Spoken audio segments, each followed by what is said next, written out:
আমি আর এইসব চালাবো না, আমি চালাইতে পারবো না, আমার পক্ষে এইসব চালানো অসম্ভব। এই যে মুখ দিয়ে কইছেন তো অসম্ভবকে সম্ভব করা হবে তাজু ভাইয়ের কাজ।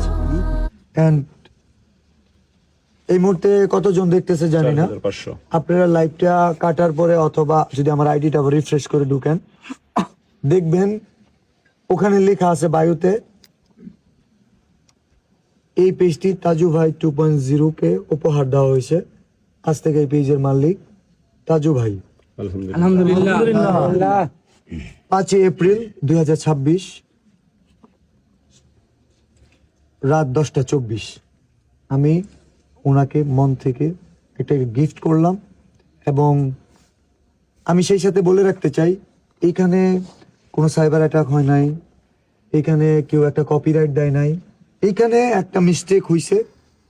আমরা হয়তো ভালোবেসে ওই জিনিসটা গ্রহণ করছি যে সরকারি রেটে মজা লাগছে শুনতে, ভালো লাগছে না?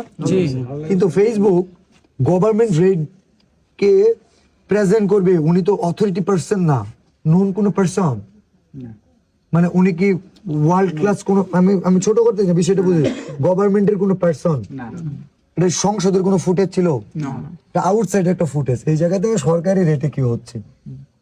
তো এই জিনিসগুলো অনেকটা সেনসিটিভ, রং ইনফরমেশনের মধ্যে যায়, বুঝতে পারছেন? আমরা তো ভালো লাগছে কথাটা, বুঝতেছেন? জি ভাই। আমি নতুন সরকারকে, এটা আমার আদেশ, আমার কাছে মজা লাগছে যে ভাই কত সহজ সরল, কিন্তু আসলে কি আদেশ করা যায় একটা দেশের সরকারকে? না। তো এটা অন্য দেশের মানুষ তো ও বুঝবে না যে ওই করছে। আমরা হয়তো ফিলিংসটা বুঝবো যে উত্তরবঙ্গের মানুষ অনেক সহজ সরল সাদা সিধা, এই যে এলোমেলো চুলগুলো আমার কাছে ভালো লাগতেছে, বুঝছেন? আমার কাছে ভালো লাগলে কি হবে, পছন্দের মানুষের কাছে এরকম চুল যদি থাকে ও কেমন দেখা যায়, অ্যাটেনশন